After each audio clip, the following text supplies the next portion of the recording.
श्री लक्ष्मी सहस्रम प्रारंभस्तबकम श्लोकम 10 तत्तादृक् रचना विदग्ध रसना कंडूति निर्धूतये केचिन् नीच विचार गोचर गिरस् कृत्नन्ति मिथ्याकृतिं स्वं वाक् ब्रह्म पुराण जिह्मः शिरकम्बावहं पावनी कर्तुं देवी वयं पुनस्तव कथारम्भाय ஜும்பாமகே.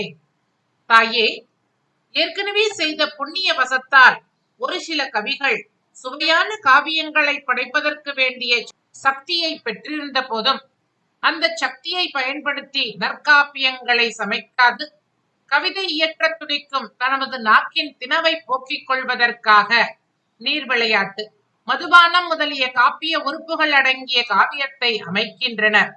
அடியேனும் இன்று வரை அப்படித்தான் இருந்தேன். ஆனால் இப்பொழுது உன்னுடைய கிருபா கடாட்சத்திற்கு இலக்காகி கெட்ட வழியில் என் வாக்கை பயன்படுத்தாது 1000 தலை உடைய ஆதிசேஷனும் அசைத்து நன்று என்று போற்றத்தக்கதாகிய என் வாக்காகிய பிரம்மத்தை பரிசுத்தமாக்குவதற்காக உன்னுடைய வரலாற்றை வர்ணிப்பதற்கு முயல்கின்றேன்.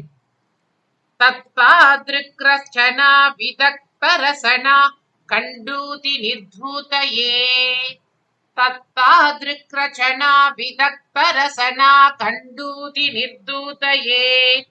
तत्तादृक् रचना विदग्ध रसना कंडूति निर्धूतये.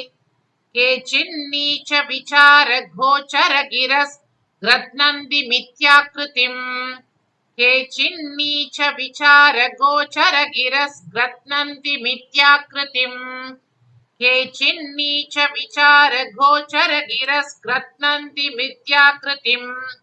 स्वं वाक् ब्रह्म पुराण जिह्मः शिरकम्बावहं पावनी. स्वं वाक् ब्रह्म पुराण जिह्मः शिरकम्बावहं पावनी. कर्तुं देवि वयं पुनस्तव कथारम्भाय ஜும்பாமகே.